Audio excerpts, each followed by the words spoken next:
Time to go racing once again, 173 kilometers from Modena to Salsomaggiore Terme.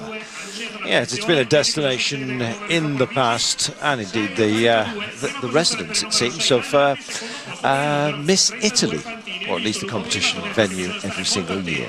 Today it's going to be about the very, very quick men, and it is also going to be something of a test at the very end of the day. Taking the biggest of sips from that fizzy stuff. Sure he enjoyed the terms though at our destination today. It's a lovely day to go for a bike ride.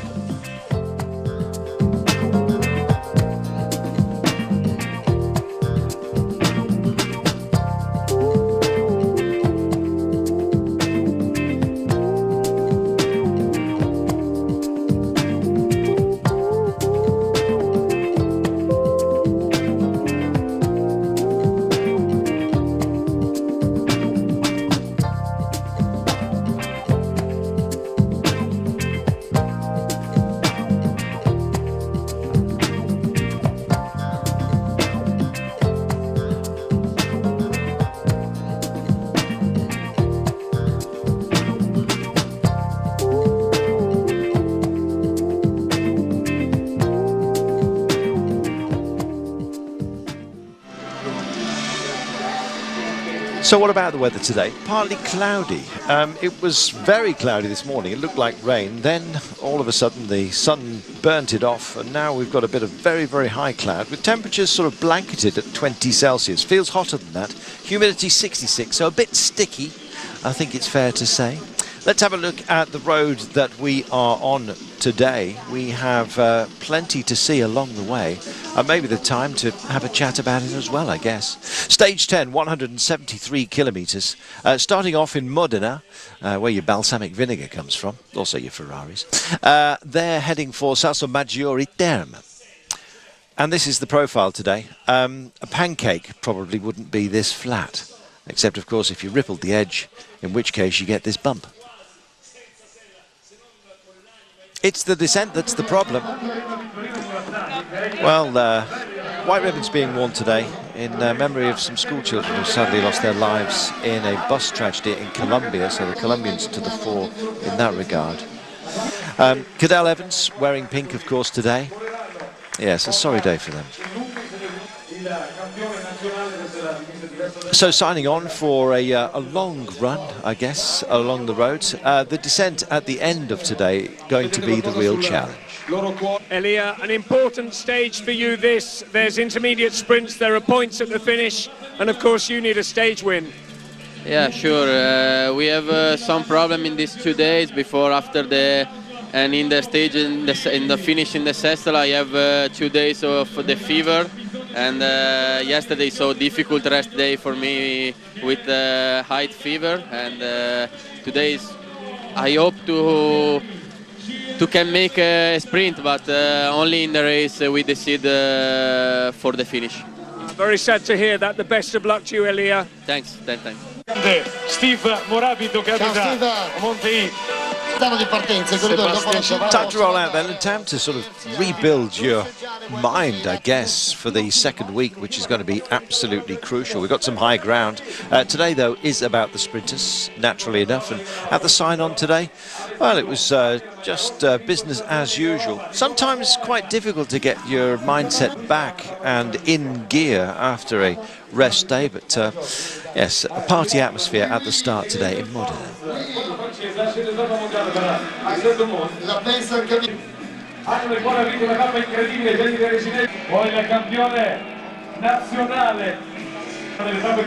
And Gianni Giocattoli been in most of the breaks. In fact, earlier on, it was rather a relaxed start, I think you might say, which we'll see in just a few moments' time. Nice to see the blue jersey.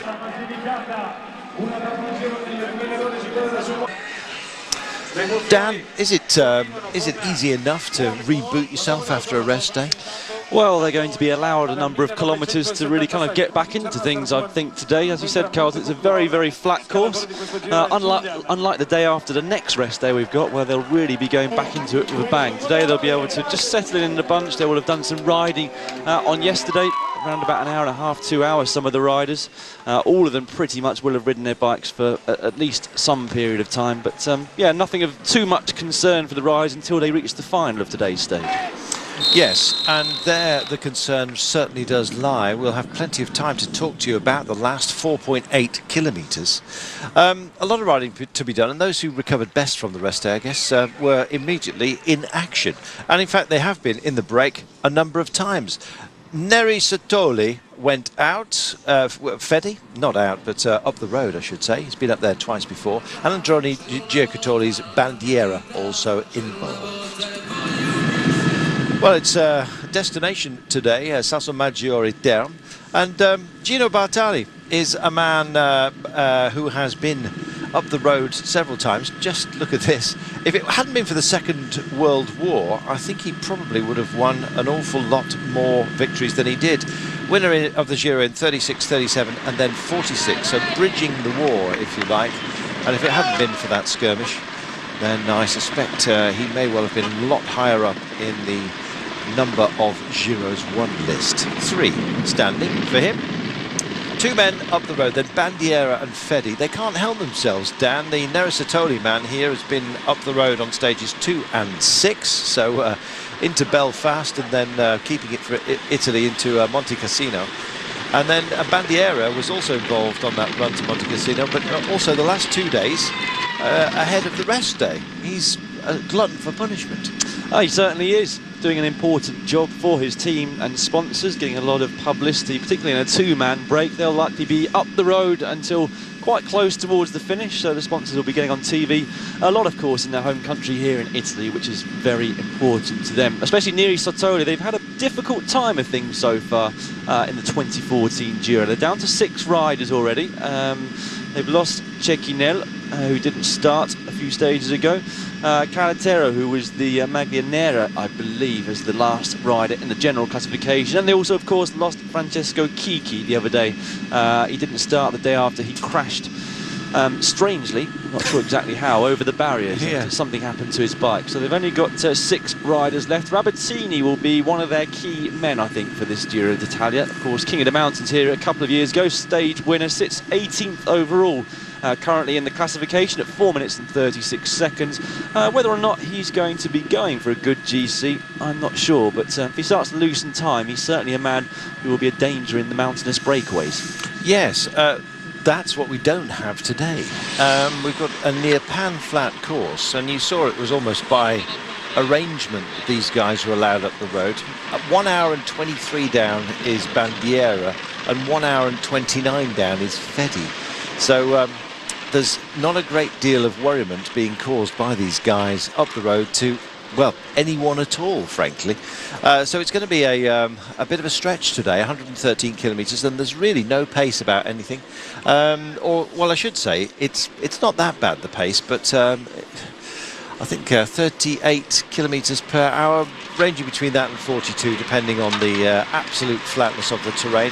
Not much wind today either to speak of, Dan, so even the wide open roads, I don't think there's going to be that much problem in terms of forming of echelons and that kind of thing. The flag's just hanging mop-like upon their staffs at the moment. It's a quiet day. It will be a quiet day, although we have got a little skirmish just coming up, because the intermediate sprint comes for the riders today with 112.1 kilometres remaining. So 500 metres, 400 metres time for our 2 breakaway riders. They won't be too concerned about it, but because this is deemed a flatter sprint day, there's quite a few points on offer. So we're going to see a big sprint from the group behind, Buani against the likes of Nizzola, who sit towards the top of that points classification. For the first 10 classified today, 2016, 12, 9, 7, 6, 4, 3, 2, 1. So for the best rider from the bunch behind these two, they'll be picking up 12 points, 9 points for second, etc. So you can see themselves starting to gather towards the front, the sprinters teams. Still 112 k's to go. It will reduce the gap to the breakaway slightly as they speed up here, but I'm sure it then go back up again before the final sprint towards the finish. Counting down to that at the moment because we suspect the reason why Francis and Joe have come to the fore is that Buani wants some points. And you will see Cannondale as well. They've gone the other side of the roundabout. Might well start livening things up big time. Equally, Giant are involved here because they're thinking of sprint points for Rafa Majka. I beg your pardon, for Luka Mezgets. Mezgets might go well today. We'll see. I think as well... I don't know why Mike had popped into my head for a moment there, but I think as well Trek Factory Racing and Giacomo Nizzolo, we spoke to him at the top of the programme, he's a young man.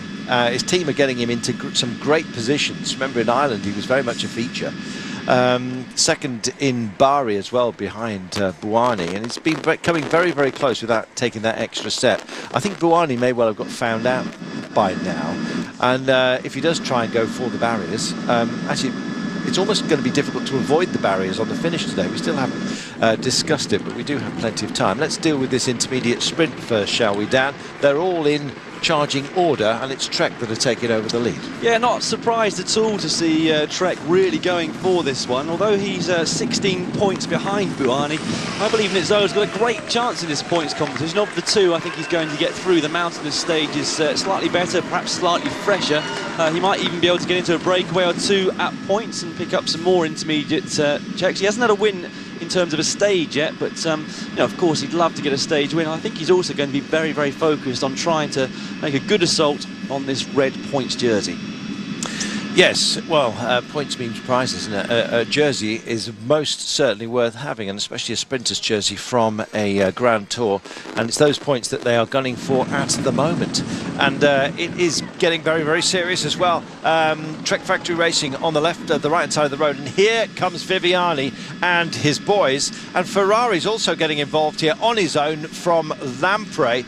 No surprise there. Ferrari's also one who needs to take a few extra steps forward, and Swift's also getting involved here for Sky, and round they come, Buani, and not least Katusha as well, and we'll see how they finish this one off. Right now just bursting straight through, trying to check on who it is. I believe it is Nizzolo on his own now, having broken down his leader. My goodness, that's a technical run to this. You're going to be seeing more of this today. Nizzolo is on his own for Trek Factory Racing, but right now it's Viviani protected front and back, and we've got a Bardiani rider also involved. I think it's Ruffoni who's having a look at this. 105 kilometres to go, and it's off the leash right now, and Viviani is going for this. Ruffoni's getting involved, so is Ferrari. Everybody else seems to be out of this one. Slightly longer than they thought, and Viviani makes it count. There is our King of the Mountains leader. It was almost like a consolation prize for Arredondo when he got that jersey, I guess. He was really hoping for victory that day.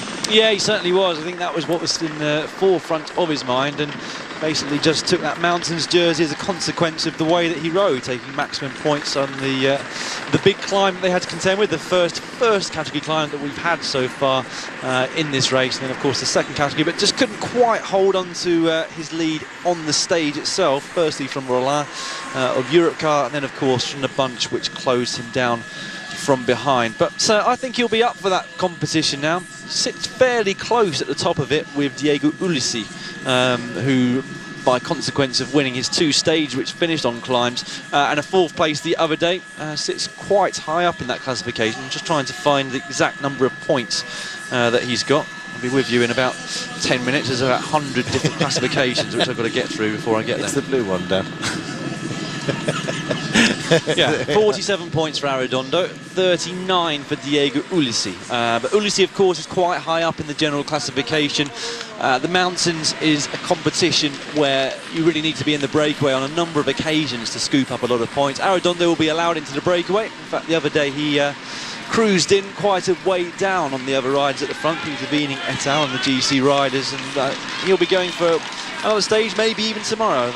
think perhaps there's not enough mountain points really up for grabs, but he might also go for the stage win there, whereas on the other hand, Diego Ulissi sitting quite high in the general classification at the moment. Be interesting to see how he gets on over the next, 11 stages that we've got to go, how long he can stay inside the top 10. 7th at the moment, but of course that means that he won't be allowed up the road in a breakaway, so won't be having as much chance of scooping up mountains points. I've been doing a good job of buzzing it off. They use brushes, incidentally, as part of the snowplow. Hello. That doesn't look handy at all, I'm afraid. I think that is Moser, isn't it? Yes, we saw him a little bit earlier on. The man he's not heading for the car, surely. No, he's not injured. Come back here. Yes, get back over there. No, we didn't say get in the car. We said get on the bike. Oh, all right then. Yes, he's a man who, of course, took the Strada Bianchi into Siena, albeit at the behest, I think, of Peter Sagan, who, of course, is not here for Cannondale. Sagan cheering just as loudly as him. It works as a great lieutenant for Sagan on occasion. Here's Parma. It really is a majestic place, Parma, and it's not just about ham. Or indeed Parmigiano cheese. It's about an awful lot more than that. Yes, it's a ducal area, in fact, in medieval times. So there was a duke here who basically looked after everybody. I'm not sure what the taxes were paid to him, so it was a bit like protection money, really, I guess. Some habits die hard. Giuseppe Verdi came from here, and Arturo Toscanini as well, who, born in Parma, 1867, and when he finally cast off his mortal coil, it was in New York. How nice is that? So some of our American viewers on BM can start cheering and maybe just whistling a few of his tunes. There we go. Yeah, it's a lovely part of the world. Very ancient feel to it. You walk around some of those little cloisters within this monastery. They really do feel like Sean Connery in The Name of the Rose. In my case, I'm not sure who Dan feels like, but. It probably feels like Dan Lloyd. Parma is where we are. Well, we're riding by, as you can see. We finished in Parma on a number of occasions, but not this time by. Time to go racing, and destination today is Salso Maggiore Terme. It's hot springs, is what it's all about. Tried to have a go yesterday in some of the bath places here, where the hot springs are captured. Slightly sulphurous. So a bit stinky, but yeah, apparently very good for you. And if you've got skin complaints in particular, it's a bit marvellous. Not that I have. 40.1 kilometres to go, just under 3 minutes the gap, and the very serious face of Nero Quintana. He was smiling earlier on today. I don't know, maybe when you're riding into a day like this, suddenly you realise the enormity of what lies ahead. We've got a long way to go on this Giro. Oh, we certainly have. It's we've always known it's going to be backloaded for the last week, and so of course have all the riders. Ever since the route was announced the day after the Giro di Lombardia, or Il Lombardia as it's called now, at the end of last year in October. So people coming in here very much knowing that they need to be on form over the last week, and judging their training and racing schedule accordingly on the way in.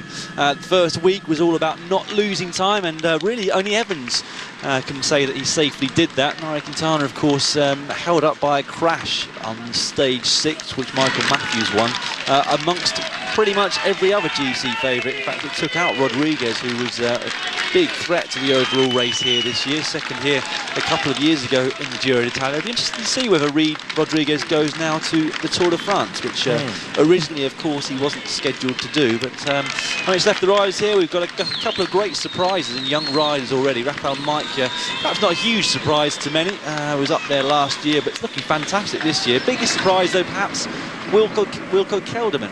Again, another rider who's promised a lot for a couple of years now, still very, very young indeed, but you know, he's been hovering up there in the top 3 on a couple of stages. I think he said the other day, even to himself, that it's been a bit of a surprise, and he hopes that it continues towards the end of the race.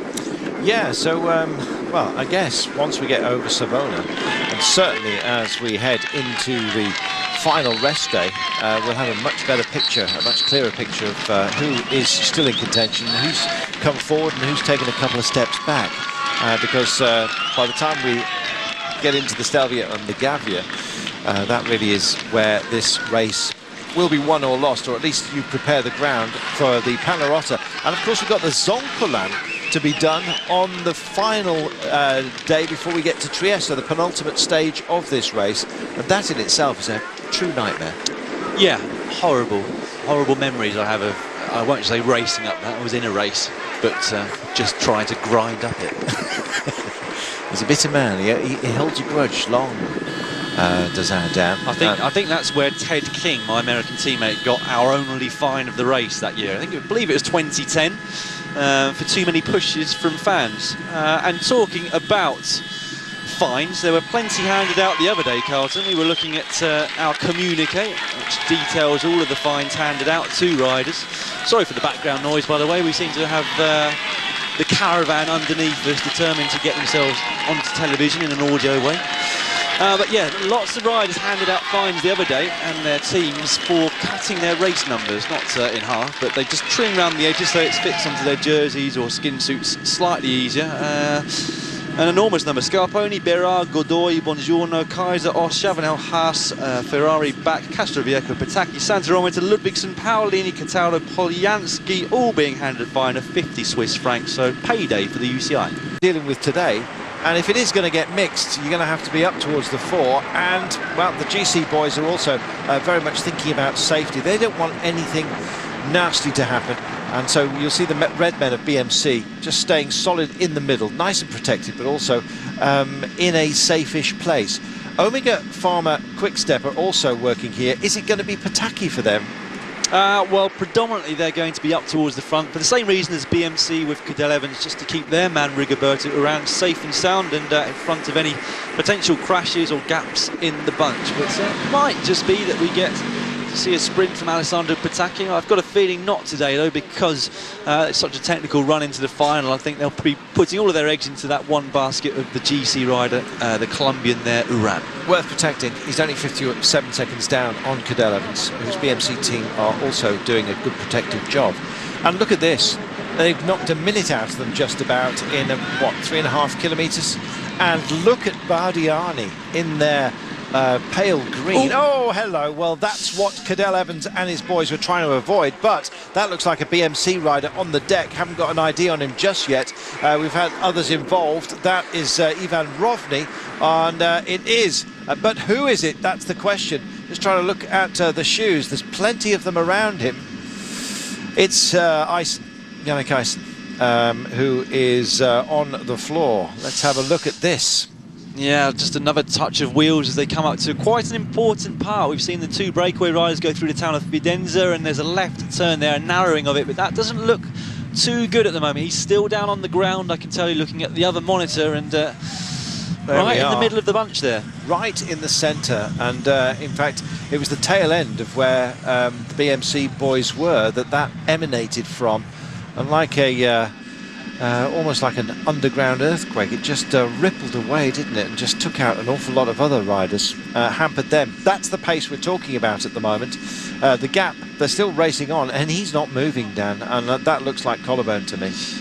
It's not looking good for him, that's for sure. BMC currently with all of their riders left in this race. Evans, of course, leading, and he would have wanted to keep all of his riders around him for this race. It will be a loss to him if Eisen can't take the start, or can't finish today's stage at least. Meanwhile, up the front here, 1 minute and 50 seconds now the gap for these two, 16.5 Ks to go. So they'll still have a little bit of hope. You can see that they're pressing on there, and as you said, Carlton, it's Fedi who seems to be doing the lion's share of the work out of that duo. Meanwhile, behind in the peloton, Omega Pharma Quickstep are now the riders on the front, obviously having done their homework for the stage today. They're got 5 riders in front of Uran there now.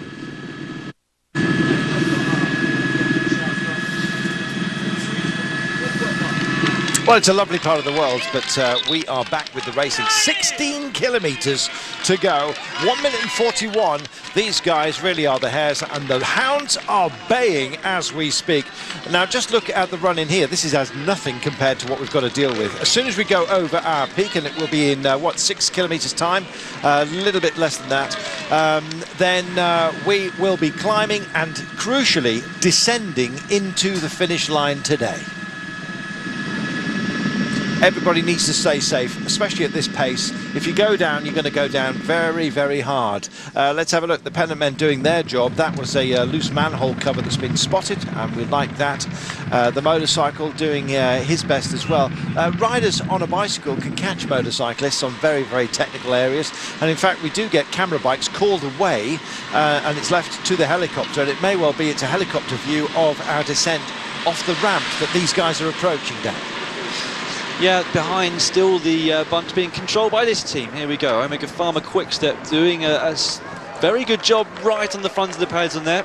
Something that we're used to seeing the BMC squad do as well. Aysen from Belgium, the guy on deck for the BMC squad, in the middle of the bunch, but predominantly most of those riders are right up towards the front, doing a job to keep Cadel Evans out of trouble. Here we go then, 15 Ks to go for these two riders. I'm going to do a timer back to the peloton. Oh, terrific. Edvald Bosenhagen is also just come to the fore. He's led Team Sky up to a great position. Ben Swift is the man he's looking for, and that pennant man, bravery award to him, I think. Oh my goodness, and everyone just about round. I didn't see him with a whistle. He's probably had to stop very, very quickly, having spotted the security here is amazing. Having spotted that there was a loose manhole cover, certainly indented, which could well have destabilised one of the riders. It's a sort of smooth manhole cover that took down, of course, Dan Martin at the top of this Giro d'Italia. Meanwhile, at the top of the chase, working for Rigoberto Urán to make sure he stays in a good place, Pataki and co. And here come Giant. They do have a sprint interest today. So does Sky. And Edvald Bosenhagen has been doing a lot of work. In fact, he's just dropped off the nose of the chase, having led his Sky team into a good place today. Eddie Boss is capable on a day like this, to be honest, but I think it's going to be Ben Swift for Sky. Yeah, it certainly seems that way. He's saying this morning, Swift, that he felt like there was around about 5 chances still left for him in this race to take a stage victory. He's another rider who's been suffering the after effect of a crash. Finished a long way down on stage 6 up to Monte Cassino. Must be back towards his best. That rest day, I presume, has helped him because he's got a full complement of Team Sky riders around him at the moment. Bernie Eisel up there towards the front. We've already seen and mentioned Edvald Bosenhagen. He's also got Cataldo there as well, and here is Aysen. Unfortunately, will be taking no further part in this race. Well, that suggests a collarbone, I'm afraid, and hopefully nothing worse than that, but certainly he's gone extraordinarily pale and he is out of the race, and that is such a shame, not least for Cadel Evans. When he was called to be in a safe place, he knew what the danger was, and just one of his team, part of that ripple crash that emanated from just behind the line of BMC riders, and sadly took Aysen out. Out front, Bandiera and Fedi. Minute and 10, 13.4 kilometres to go. They're cooked, I'm afraid. And the gap now down towards the magic minute. With more than 10 to go, it's all over for the breakaway. And in fact, on these arrow straight roads that we start to open up into before we turn out into the countryside and take that little lump today. It's a non-categorised climb. You'll barely notice it as we go up, but you certainly will coming down, because it's very technical on the descent. And the run into town, you've already had a preview if you've been with us earlier on today. It snakes all over the place, and there's a very defined racing line through it, and there's going to be a lot of riders who want to be absolutely on top of that position. Poor old Bandiera can do about it to respond and help out. Lotto Belisol, incidentally, have got Kenny De Haas, who's likely to have to do much of the work on his own. He's clearly the quickest of all of the men. It's a mixed team, let's put it that way, Lotto Belisol. But don't get confused about the red that Buani is wearing as the points leader of that sprint competition. He's got a complete red skin suit on, has Buani, so he will be amongst a line of blue Francis Desjeux riders as they come to home. Just under 10 kilometres. This is the point of the day that they've all been racing for, and you can see road space is at a premium. The men from AG Tour La Mondiale, working for David Apollino, are up on the barriers on the right-hand side of the road, so left-hand side as you look. And look at the amount of drive that they're having to put in just to guarantee that position. It is a tough place to be out there, and I just hope everyone stays safe. Well, we've got some wreckage, I'm afraid, and there is Tyler Farrar, who's first man, I think, to be down on the deck. He's taken plenty of others around him down with him. We said it was technical, we said it was dangerous, and so it has proved to be. Barbini is for Bardiani. And Michael Matthews offering up his congratulations. Oh, what a day! What a day! What a brutal sport we are engaged with. And Nasser Bouhanni has done it yet again. Well, courtesy of the crash, it means that the times are held and the gaps don't count, and Quintana will be pleased about that, because Cadel Evans really was part of a split there, staying very safe. Bouhanni shakes his head, and indeed everyone else holds theirs, thinking, what have we got to do to stop this man on this Giro? Still riders on the deck, and we just hope that they will slowly but surely pick themselves up off the tarmac. Bouhanni, Nizzolo, Michael Matthews, Roberto Ferrari, Bataglin, Gusev, Timmer, Ben Swift, Cadel Evans. What about that? Cadel. There's our stage winner. And this, unfortunately, is the wreckage. It's Barbin that is on the deck, helped up, and I think one of his teammates. There's Tyler Farrar going down. And indeed, with the slip, took an awful lot down with him. Oh my goodness, it was the correct side of the road, and unfortunately it was a busy place to be. And when you get busy, you get barbarity. And I'm afraid we may well be able to catch it bottom of camera. But right now, let's just look at the run for the line, shall we? There is, in the red skin suit, is Bouhanni. He'd been led into this position, still had a teammate up there, but it was Paolini that was hugging or hogging the limelight, and then they started to peel off and go for it. Mezec went very early. On his wheel went Bouhanni. Dragging through was Nizzolo. There'd been a whole raft of injuries behind them. Michael Matthews joining the fun. And at this point, well, we thought that Nizzolo might well bury it, but he buried them all, did he not, Bouhanni? He wears that red skin suit for a reason. He's the best man out there at the moment when it comes to sprinting. Great to see Michael Matthews, after carrying that injury, also coming so close. That's a man who has no lack of self-belief.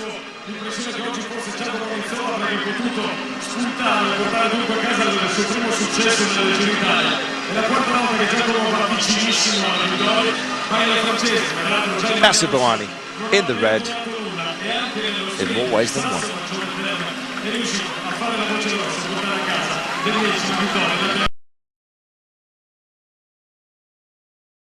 I guess if you are planning to be in a breakaway, this was a day you would have marked up very, very early on, Dan Lloyd. Yes, you certainly would have done. In fact, I think at least half the peloton had this down as one in order to get into the break. Collecchio is where we started, heading down just by Genoa and then hugging the coast, destination Savona.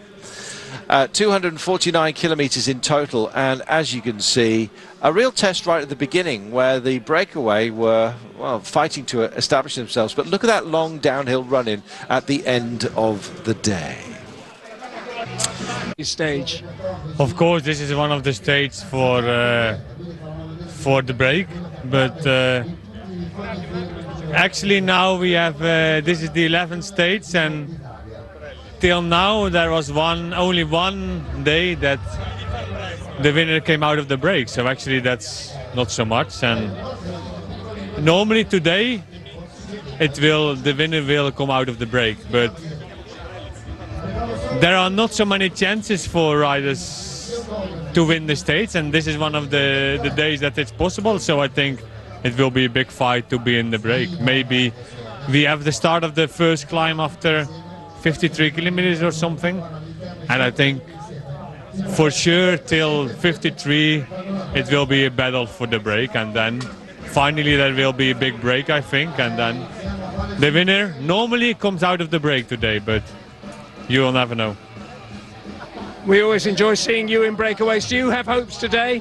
Did you put a cross on the top of today's page? Today is a chance, so I hope I can be in the break, but it's not so easy as everybody thinks. Well, almost prophetic, Johnny Hoogerland. I think he's had the crystal ball out, because what he said is just about exactly what happened. 13 riders went for the breakaway on the initial climb. This is before they actually rolled out today. Unfortunately, one of those not rolling off at the start, Michael Matthews, I've got to tell you, who, courtesy of the accident that he had, of course, a few days ago, I think just decided that there are other things he needs to concentrate on as his muscles just tighten up. He was reasonably to the fore yesterday. Cadell Evans rolling out. BMC, well, they've been on phenomenal policing duties over the last few days. Would it be more of the same if a breakaway went? Just how easy would this be? The answer, Dan, was it was quite complex. It was absolutely frantic out there for the first 2 hours. I'll give you a full rundown once we've really got into the live coverage and things have settled down today. But as you can see, pretty much from kilometre zero the attack started. Amongst them was Arredondo there in the mountains jersey. We had a number of riders from Astana and AG2R. Here's Agnoli coming up towards the front. But we had all kinds of permutations. It took over 60 kilometres for the break to really establish itself. In fact, it was coming close to 80 by the time that we did finally get a break go some way clear of the pink jersey. Here you can see Tinkoff Saxo were also very animated over the opening kilometres of the race. Cannondale there, well, Moreno Mose has been going very well. I can tell you that he did make the final break, but he was also extremely active in trying to get into it in the first place. He's used up quite a lot of energy, but he's obviously feeling pretty good for today. And it's obviously a day that he targeted. Yes, Europe car were being just a little bit greedy out there. Kemener, Sicard and Thoreau all involved, so plenty of options for them. Yes.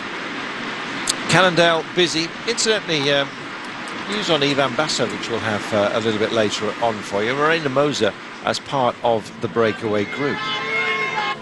So here is the initial breakaway, which went on the first category climb. Didn't get too much time on the bunch behind, but there you go. Arredondo over the top first, 14 points. Chiro from Europcar following behind him. And in third place, Roach. This man, though, not starting today, unfortunately. Michael Matthews, of course, wore pink with honour and indeed took a stage win into Monte Cassino. Then had this fall, looked really nasty. He raced well yesterday, but today decided that it wasn't going to be for him, unfortunately. So our breakaway finally got itself out there and running, and in fact it is there right now.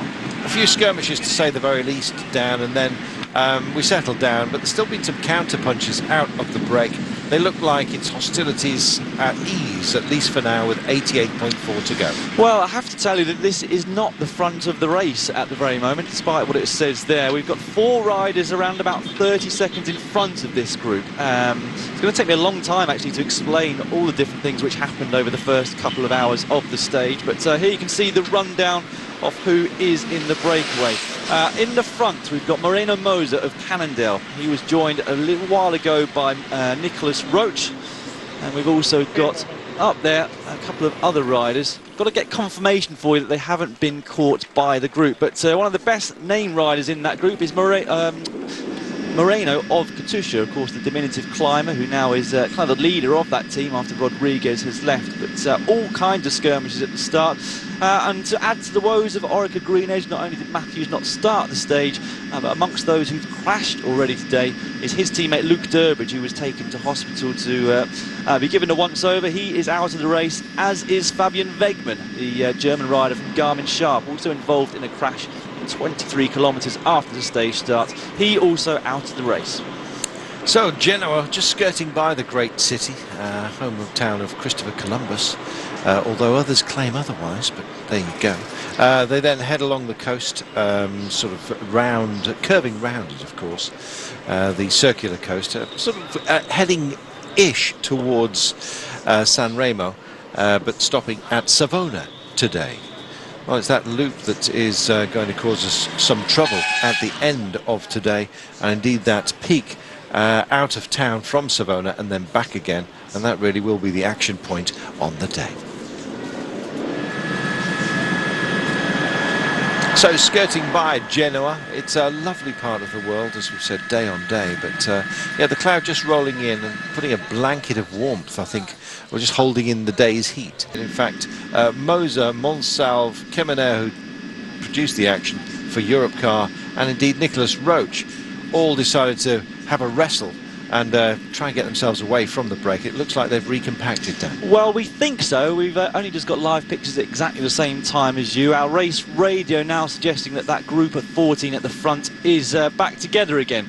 As we said, there were 4 guys that went up the road, got a gap of around about 25 seconds, but it seems to be now all back together, and things behind in the group here being controlled by the pink jersey team at BMC, and it's gradually crept up, 5 minutes and 10 seconds. Best placed in the breakaway is FDJ's Francis Moret.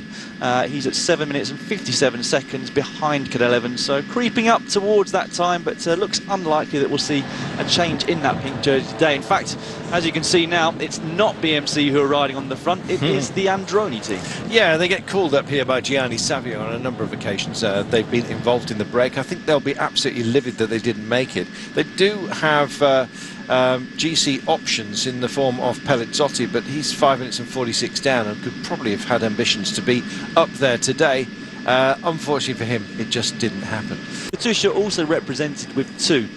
Moreno, as already mentioned, and they've also got number 189, and that is Morganov. Team Sky were very active with Cataldo and Sitsu, along with Philip Dagnan, and it's he who finally made this 14-man breakaway. And finally, Tinkoff Saxo, also a team represented with 2 riders, Nicholas Roach and Ivan Rodney. I'm glad to see Nicky Roach up there and doing his stuff yet again. It seems to be developing into a bit of a puncher, which is fantastic. Sort of late on in his career, I'll be bound. I always think that Nicholas Roach is a lot younger than he is, courtesy of the fact that his dad Stephen looms large in your mind. But Nico, he knows how to ride Grand Tours these days. As you know, he's had success here. Did a great job, of course, in the Vuelta, and 83.7 kilometres to go with 4 minutes and 33 is the break, and Nicholas Roach is part of this, along with his teammate Ivan Rovny. No surprise to me to see Bardiani involved yet again.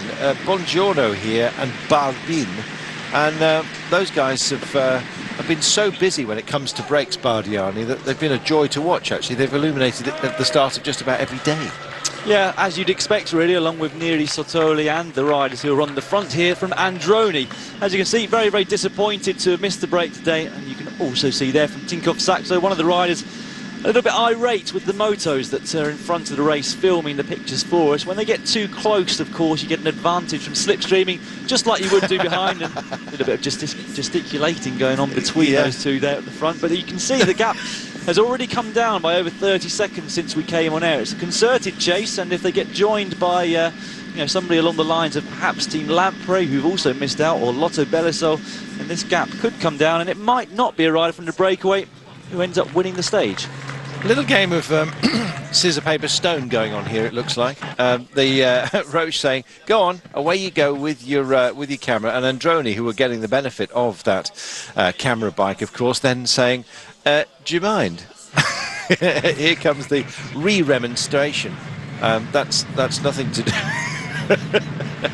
Oh, terrific. Well, it's nice for you to see this sort of conversation that's going on out the front. There we are. We've got an awful lot of time. Why are you having a go? Well, he's got 2 teammates up in the break. Tinkoff Saxo have got Nicholas Roach and Ivan Rovny, and so he doesn't want any help for the main bunch, to actually close that gap. Unlike, of course, Androni Giocattoli would like all the help that they can get after missing the break, which means that Gianni Savio is not going to get his face on screen. He's been on every single day so far. I think it's by... has he got a contract or something? I think he must have some kind of... I don't know. He's in the know. He's well known. He is, and when you see him, you'll see him looking very magisterial in the car. He's known as the Prince, by the way. Yes, maybe that's what it is. Noblesse oblige, as the French say. The Manuel Rosa group, looking at it now, wide open highways we have at the moment. This day is all about the final climb, and it comes, well, quicker than you might think. At 44.7 kilometres, we start a loop out of town from Savona.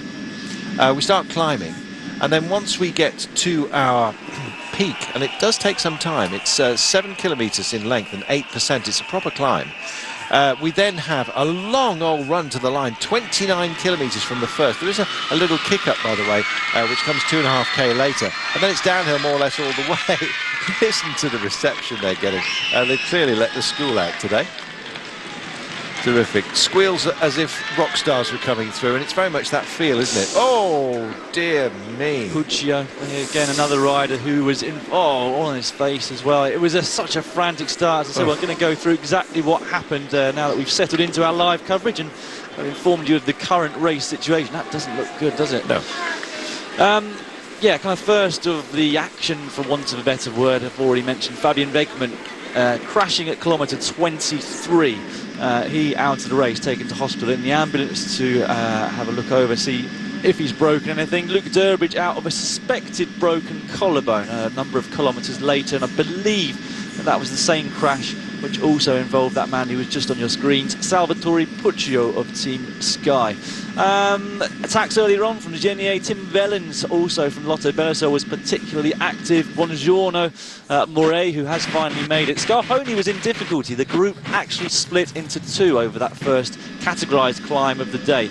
Averaged 49.8 k's per hour for the first hour of racing. The brakes still hadn't gone. And as we saw in our earlier coverage, over the top of that climb, it was Arredondo who took maximum 14 points ahead of Giro, Roach, Buongiorno in fourth, Rovni in fifth. And in the overall classification for the mountains, that now puts Arredondo on 61 points. Second place, Ulissi on 39. So quite comfortable 22-point gap for him in that competition at the moment. Buani was amongst those that were, of course, in difficulties with the pace at the start on that climb. On the descent, there was around about 23 riders clear. They were chased by a small group which contained the Maglia Rosa of Cadel Evans, and eventually we had a group of around about 60 in the front, and it's from those 60 that we've got this group of 14 who've now formed. Maximum gap that they got was around about 5.5 minutes, but as you can see, since Androni have taken over from BMC controlling things on the front, they've taken the gap down significantly, over a minute now since we came on air just 20 minutes ago. Yeah, I think they have some hopes of going for it. We had a chat earlier on before we came to ours to which teams might actually put something into this. Although BMC have not got a great driving desire to put too much effort into today, I wouldn't have thought, especially as they'll be saving their legs for the individual time trial. Although Cadel Evans well protected, and that comes tomorrow, by the way. The first individual time trial. There is another one, which is a climbing time trial on stage 19 to Cimagrappa. I expect Cadel to go well there, but I also expect him to go well into Barolo tomorrow. And so, yes, BMC then came to the fore, and we were trying to figure out who it was that they might be working for.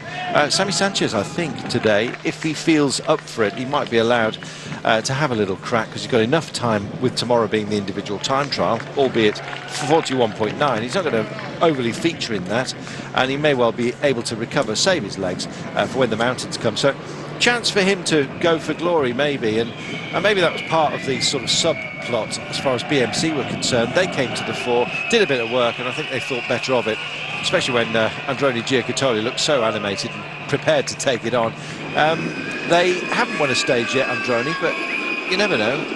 These things can reveal themselves rather strangely. They have got Johnny Hoogland, spoke to us at the top of the programme, and yeah, his legs go quickly, but his thoughts patterns are very much delivered in a how can I put it? Contato, is that right? Yes, he takes his time to let you know his thoughts.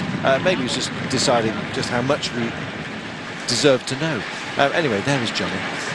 He is, of course, the king of the king of the breakers for many of you, mainly because he almost got broken on the Tour de France. Remember when the France television car actually nudged into him, sent him into barbed wire, and he was shredded. It was remarkable that he carried on. But he's become famous or infamous because of that incident, and he's more popular than his results would perhaps generate, courtesy of that incident. Yeah, you're completely right. Became very, very famous around the world, not just in his home country of the Netherlands. And he's very much somebody that we kind of focus on, despite, to be honest, having not really had many results to write home about from the start of the season, should I say. So there is gain with pain on occasion, although obviously he didn't seek it. Neither did those who've taken a tumble today, and one who didn't take a tumble but has taken his lead is Michael Matthews. Paul's there as well. Looks like somebody that's come down there. You seem to all end up in the mud somewhere, don't you? I think they've been through roadworks and somebody's got it wrong, and that's my guess. I guess we'll find out later on. But that looks very much like a bit of aggregate and sand that's about to be laid that they've gone and bathed in, because they all look pretty much the same. You'll look like the winner of Paris-Roubaix if he crosses the line first today. Yes. Week and even before this race coming into it, the Giro del Trentino, etc., which of course he won, taking a stage win along the way. It's an interesting one tomorrow, of course. In terms of the stage itself, you've got to, despite its hilly nature, still look, I think, to Mallory of Movistar as perhaps the favourite to take the stage, in the absence, I guess, of likes of Wiggins, Cancellara and Tony Martin, who've dominated time trials for the last few years. So yeah, I'd put Mallory up there as one of the favourites to win. You know, we talked about Quintana. Many people, you know, just look at him and think, well, he's not a very good time trialist. And same goes for Pozzovivo, but I can tell you they both pulled out some fantastic time trials over the last 12 to 15 months.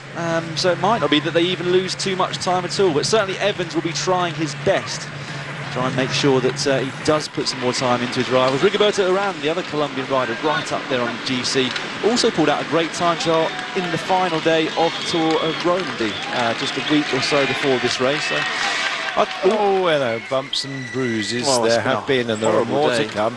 And Morabito is on the floor. Oh dear, it's Europe car having their fun up in the break, but getting trapped here. Nerissa Toli as well have got a quartet of riders. Sky 2 are on the deck yet again. Pick yourselves up, dust yourselves down, and yeah, start all over again, I'm afraid. It's that kind of day, it seems. Morabito for BMC decked right now. They seem to just lose one. They get tagged and then... Big news also, that is Malacani for also. BMC. He's a key lieutenant for Cadel Evans. We've seen him right up there all the way to the finish of the hilly stages, and he's certainly been Cadel Evans' last man on the hardest of the stages that we've had so far. He's back on his bike. You can see his shorts are ripped. I think it's good news for them that he's back at all. If he was out to the race, he'd be a huge loss for that team. They've already lost, of course, yesterday, Yannick Aysen. Look at this, it's not looking great either for Ponzi, who is clearly not in a happy place at the moment. Was it Tim Vellens on the deck or Van Der? A few moments ago, it's Dennis Van Der, incidentally, not Yellow. Let's have a look at it right now. Within the pack, there you are, somebody, it looks like it's happened on the paving, probably with a downstroke onto a paving stone, which is elevated. And they went down like skittles, and it was Nerissa Toli that looked like they'd caused that. Then it all backed up behind them. And in fact, as they went by slowly, there was a lot of riders actually came down extremely slowly on the right-hand side of the road. There we are, ground to be made back up then. And we're just hoving in on Buongiorno at the moment. And those boys who are clear of all this stuff with 73.2 kilometres to go. Yeah, there's been a few little cuts in the road, little direction changes. And I guess when you're in this neutral section, it was so lively this morning, Dan, I just wonder if it's brains off at the moment before we get to the business end of the climbs later on. You have a nice wide highway, you sort of fill it, don't you? And then unfortunately you start adding to the road surface. Yeah, well, actually, to be honest, I don't think there's been much time for these guys to relax today. As I said, so long into the stage before that breaker went constant attacks until about 80 kilometres in. Then, of course, there are a lot of riders dropped, and it's that reason that there's been so many crashes. Riders, of course, desperate to get back to this main group and not be in a small group left behind. I'm pretty sure that's the reason why we've seen the likes of Puccio and a number of other riders like Dylan van Baarle hit the deck. They would have been going very, very fast, trying to regain contact with the group, and so it's caused all sorts of problems. And you know, then, of course, you do normally get a small chance to relax, but with Androni now riding on the front, this the second longest stage of the race, 249 kilometres, is actually going by pretty quickly. And the only positive thing you can say for it is that it looks like Cadel Evans is just on his way to the front to tell that Morabito, his teammates, down and wants them to wait for him. Well, there you are, and wait they will. He really is the general of the team. He's trying to negotiate with Androni Giocattoli, who've got their own things to do. I don't think they're going to slow up at all. I think they'll just let Morabito suffer, and they'll say, if you want to go and get him, go and get him. Well, I think it was kind of worth a try, wasn't it? So, yeah. You know, I think you would have been like, wow, it worked if they actually did sit up. Yeah, I think he... Team's overall standings. I'm carrying a bit of a sore throat today, by the way, so Dan's very, very kindly picking up and sort of giving me lozenges, which is why I'm sort of quietly sitting in the corner today. We're hoping the voice holds up, especially if we end up with a screamer. Here's your super team. I quite like the super team standings. I like the competition.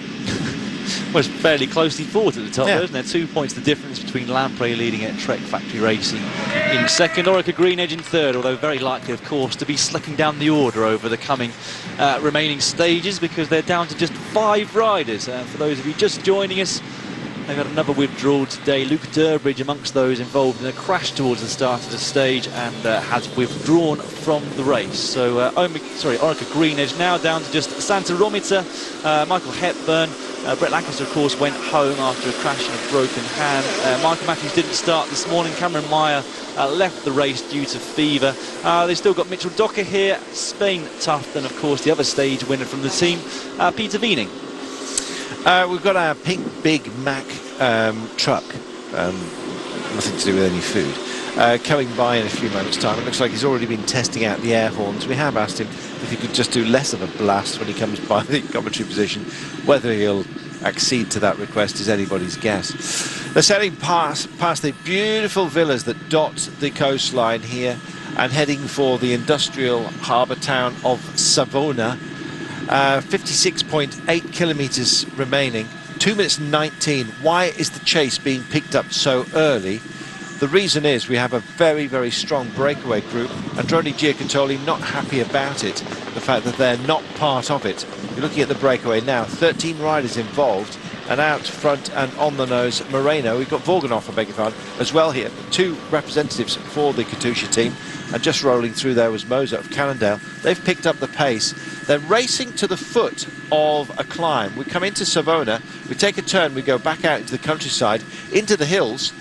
We take a sharp test of 7 kilometres, which is 8%, and then there is a long 29 kilometre run to home, most of it downhill. And so if a breakaway has a decent gap at the top, they won't be caught, because we've got some decent descenders in here as well.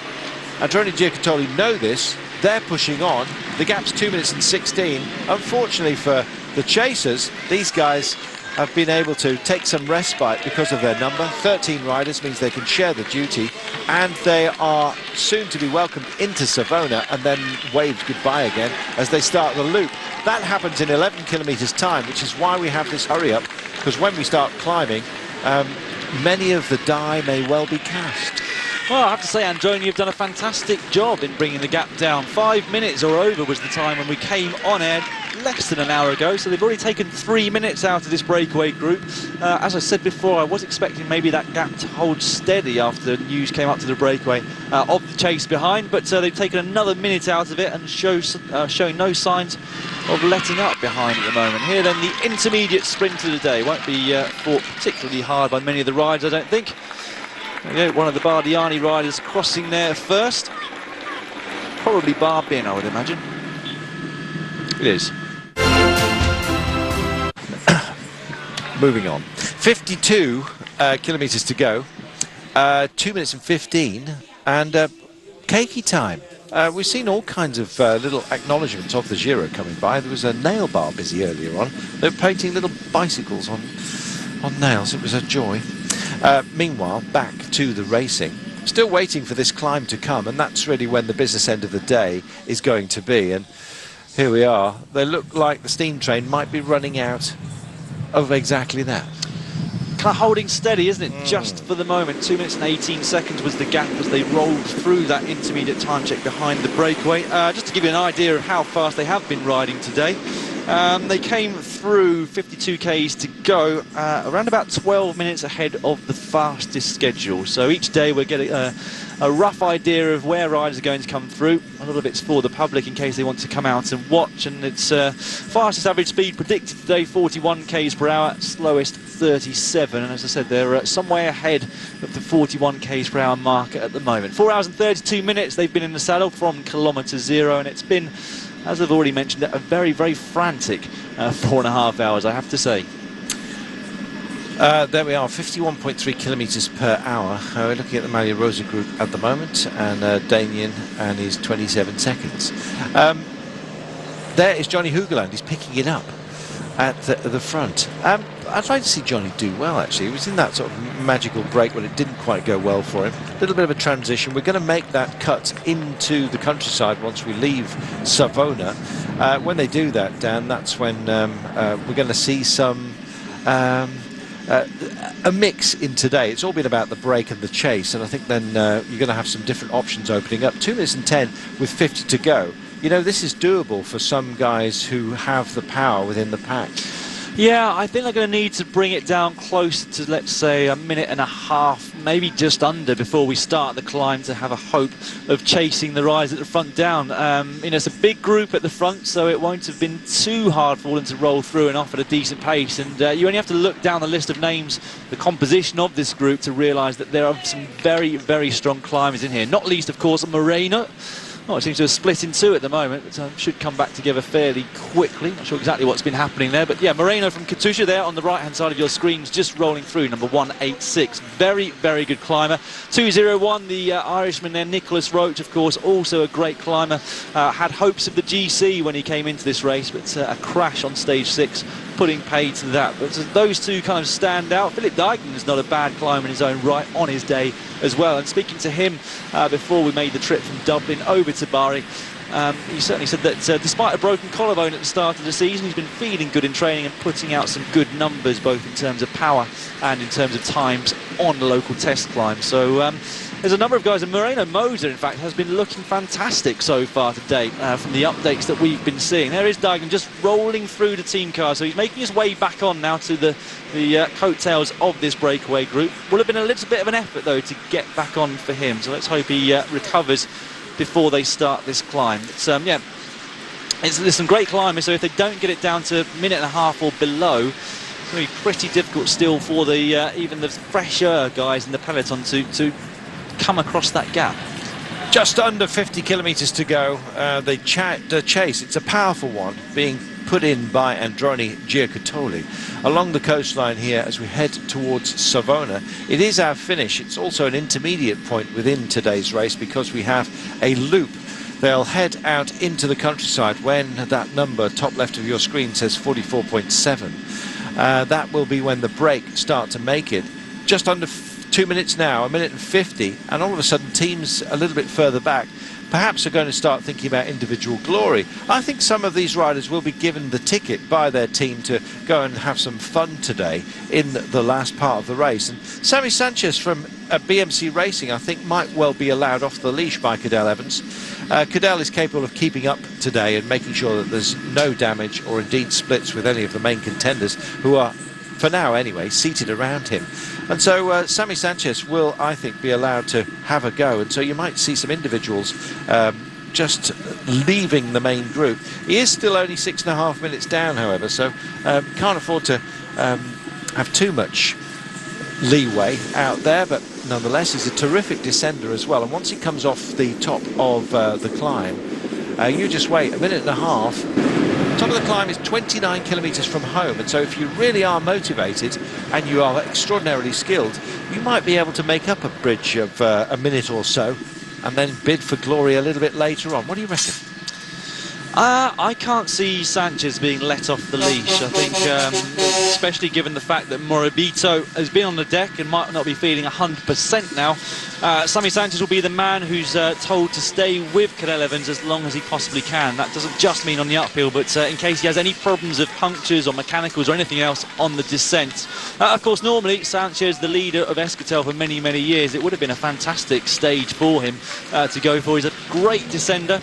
But unfortunately, I don't think he'll be let off the leash today. There we can see a glimpse of Evans just over the left-hand side of your screen in the pink jersey there. Pretty big group, but as I've mentioned before, I don't think it's complete. I think there's a number of riders in groups behind, and there'll be some way down the road now because, of course, these guys haven't been hanging about at all, either in the breakaway or in this peloton. So we could see a group rolling in half an hour or so down at the end of today's stage. And it's a minute and a half. Trek Factory Racing also joining. We're seeing a number of teams who've missed out on this breakaway now deciding to help Androni as they faded slightly. At the front here, we've already mentioned, of course, that there's a few teams with more than one rider, and we're starting to see now one sacrifice themselves for the other. Vorganov there is the Katusha rider. He'll put everything on the line to try and keep this gap as high as he possibly can on the lead into this climb, because of course his teammate Moreno is one of the favourites should the breakaway stay away. He's going to do his maximum up the climb itself. Quick update for those of you watching at home who are fans of the Garmin Sharp team. I've just had an email from their press officer, an update on Fabian Wegmann, who unfortunately was forced to withdraw from the race at kilometre 23 after a crash. He suffered a complete tear of the hamstrings in his left leg during the stage. Underwent a scan at the local hospital, and the medical staff are currently arranging an orthopaedic surgical follow-up for him in Germany near to where he lives. So yeah, out for the foreseeable future, but let's hope he makes a quick recovery and can start racing again for the team soon. Nice to see Omega Pharma actually just going into a control zone. You see with the gel hanging out of his mouth, that's Rigoberto Urán. Trek Factory Racing wants something out of today. I saw Belkin as well, and there they are in the green and black over to the right-hand side of the road, right-hand side of your screen, left-hand side of the road. And here is Savona. Nobody pretended it was a pretty place, but yes, a utility zone, I think, on this part of the coast. And Sanctuary of Santa Maria della Misericordia. There we are. There's the old castle, incidentally, and you can see the pink tents of what is the Quattro Tappa, which is the control centre of the race. Just about 1,500 metres away is our finish line and commentary position as they roll into town. So a utilitarian place, Savona, I think you might say. And a great dropping off for those who want to quickly head off elsewhere in this largely beautiful part of the world. They take a little jink and head into town, and then it will be out, and when they come back down, it's going to be a speedy finish, that's for sure, because we have a technical descent maybe, but we then have a very short flat section, reasonably technical. Nothing, I don't think, as dangerous as we've had in the past, but courtesy of the width of the roads, and it does straighten out for the run to the line late on. Yeah, I think it's going to play out the same way as the rest of the stage has gone, really. No let-up for many of the riders in the breakaway, and even if there is a gap opening up at the top, Carl, as you said, it's a fair way from the top to the finish. 28.4 kilometres, I think, is what I wrote down. 28.2. There's a little bit of a kick up after that. 25.5 is when they really start to descend, but it's, as you said, almost all descending from there to the finish. So even if there's a couple of riders a little way down on the leader going over the top from the breakaway, if they're still away, a minute and 16, as you can see the gap, around about 7 Ks before they start the climb. It's more of a case of just putting Rigoberto Urán into the best position possible as they start the climb. Yeah, I think you're right. Belkin just behind, though, riding on, and they have got some options today, the men in the green and white. Wilco Kelderman is only a minute and 44 down, so I don't think he'd be allowed to have too much rope out there, but they have got others that might have a look-see. We'll keep tabs on it, of course. So we said this would be the pacey end as they get underneath or onto the opening ramps, the breakaway here, being chased at the moment essentially by Omega Pharma Quickstep, who are looking after Rigoberto Urán. And you look further back and there's Cadel Evans with a depleted team today after what has been a rough couple of days for BMC. Yeah, one rider down, Yannick Eisen, the Belgian, in his first ever Grand Tour, had to leave the race yesterday. Fortunately, no broken bones, but we saw him carted off in the ambulance. And Morabito, his very, very important Swiss teammate, has been on the deck today, but we understand he's back. Not sure if he's at the front of the peloton there with Evans at the moment, but I believe he is in this peloton somewhere. Underneath the multiple railway bridge and viaducts they go, and it really has put a bit of pace into this. We suspected that the climb would require this. Let's just talk about the climb down. 8%, 7 kilometres to the initial peak of the Naso di Gatto, and they really are on it right now. Yeah, well, they're on the lower slopes of it. The opening couple of Ks only averaging 1.9% before they get up to that section of 7 kilometres, which averages 8%. Minute and 10, really, really touch and go, I think, for these guys now. But, you know, they can't give up hope, even if they do start to get caught over the top by a group from behind. It's been a hard day for everyone, not just for the guys in the break. And who's to say that if they do get caught by a select group, they still can't go on and sprint for the stage victory. serious from now on in. 8% down this late in the day is going to hurt. It was supposed to be the longest stage of this year's Giro. Another, of course, took over that, courtesy of a landslide, but it's still a distance. It was designed to be 249, and they've only got 37.1 to go. Unfortunately for them, the climb is right now.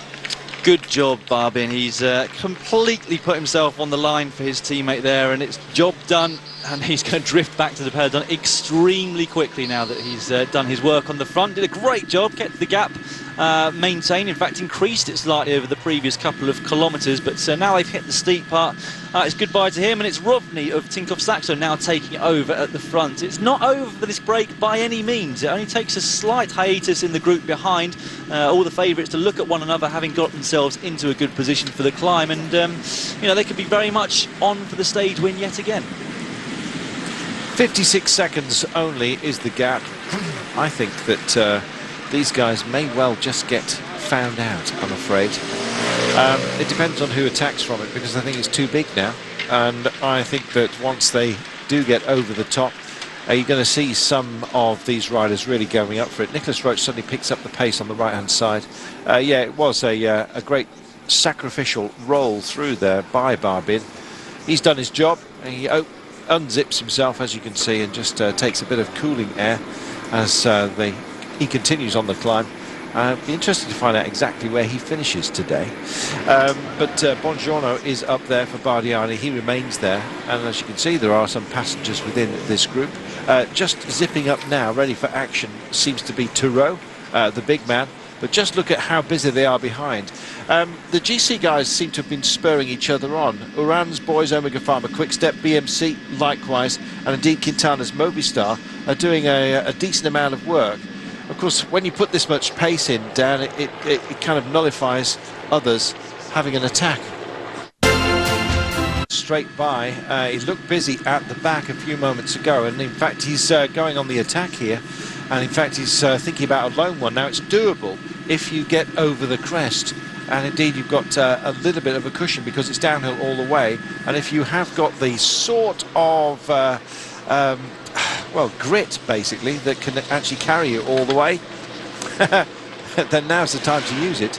Bongiorno's just picking it up as well. It is becoming a very select group, this, Dan. I suspect we might have 6 going over the top. We might well try and just hold on, but 12 seconds? That is no gap at all. Slightly strange scenario behind at the moment. Tinkoff Saxo also on the front of the main bunch. Not really sure why when they've got the rider here. Nico Roach doing the best out of the breakaway. He's on, as you can see, a pretty steep part of this climb now. Good ride by Friedler there, the Austrian in second place for Giant Shimano, and of course, as you might expect, along with him is Moreno from Katusha in third, and Barbin, who started off this counter-attack from the group of 14, there in fourth place. Moreno picks it up, and it is Nicholas Roach that's out front. Moreno just bridging over to him, and we've got a group of 4. It is Friedler from Giant Shimano and Bongiorno who is there as well. Oh, he can't help himself. Arredondo has gone off from the pack and is starting to bid for glory again. Today, it's potentially more likely for him. Well, he tried the other day, didn't he? It didn't work for the Colombian, and well, he'll go over the top here. If he manages to catch the group, of course, first of all, he's going to get a number of points, and he's already on them, look. Look at him sail by. Now, this is the sort of pace he was showing early on, but he ran out of steam. He's not going to do that today. He's been well hidden, and if he can get over the top, which is 29 kilometres to go, so he's got what, 4.9 remaining until he crests it, and others might be tempted to join him, but not from the breakaway. Moser just starting to go backwards for Cannondale, and there is the pack, and it is a whole raft of Europcar riders. I wonder whether it might be same story and Pierre Roland might pick something up. He's not a bad descender. Arredondo half decent as well, as you've already seen. And this day might well go his way. Arredondo, incidentally, overall, 48 minutes and 30 down, so he's no great threat to the GC boys. And if he can get to this quartet up front, including Nicholas Roach, I think he might well just be the best of them by the time they get to the bottom of what is a long descent and then a run for the line. He really does go for this. He means business. Of course, the advantage that Arredondo has got is that he's well out of the general classification. 48 minutes down, in fact, on that pink jersey of Cadet Evans, so they can afford to let him go up the road. road. No threat at all to the lead, or indeed anybody inside the top 20 of the race. So he's made his attack. Nobody's followed. Whether or not that's because they couldn't follow or simply because he wasn't a threat, I'm not sure. But he's quickly making his way up towards the lead group, just passing Bjorn Thureau there. And the other rider, Sicard from Europe car, straight past them. It's not going to be long before he gets up to this quartet that lead the race. I think this is a fantastic performance by him. He didn't get the stage victory he was looking for, did get the blue jersey. He's been badly affected by so many tumbles that everyone seems to have had here. Whether you get caught behind one or you're actually involved is something else. 33.3 kilometres to go. Once that says 29, it's going reasonably slowly at the moment, but the pace up this incline of 8% is something to behold. And Arredondo, we know he can climb. And he's got a chance this time at least of not being caught, because it is that long downhill. He's have to be pacey. He'll have to pick his lines very well once he gets to the guys ahead of him.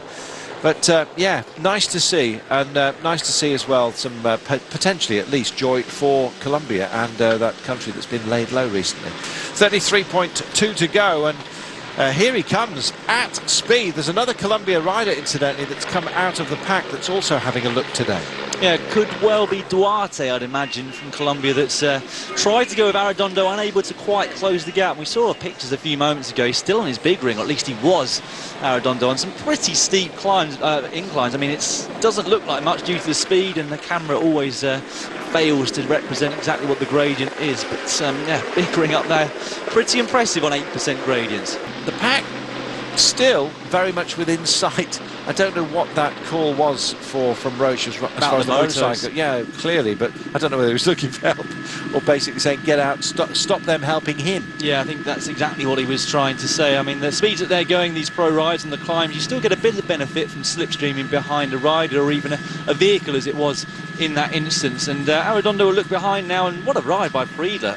Roche was going extremely well to try and keep up with Arredondo as he came past. Of course, much more fresh than the rest of the rides that have been in the breakaway. Ulissi there in trouble towards the back. He sits in the top 10 at the moment on the general classification. In fact, he's 7th at 1 minute 43. We wondered how well he was going to go in the GC. Wasn't what he came in for. He went for stage wins, 2 of them to his name already, but I think there's our answer. He's going to drift out of the top 10 today. Still a fairly big group there, so a little bit of a surprise. Oh, talk about going pop. He's very close to the top, but he's put a lot of effort in today. My goodness, how shredded. Yeah, Kristanka Sorensen, another rider who's been off into the bushes or perhaps through roadworks, as you suggested, Carlton. And here we go then, more attacks coming out of the main peloton, this time from Bardiani. This looks like it's Zardini. Yep, he's going for it. He's... They have been so busy, you know, this team. They've been great to watch. It's and yet again, they're part of the business end of the day, which is rapidly approaching. The pack not tempted to send anyone up the road to follow him. Arredondo is just about to crest. It's 3 kilometres away, so it will be at 28, I guess, then. It will say on your screen when he gets there, if that marker is correct.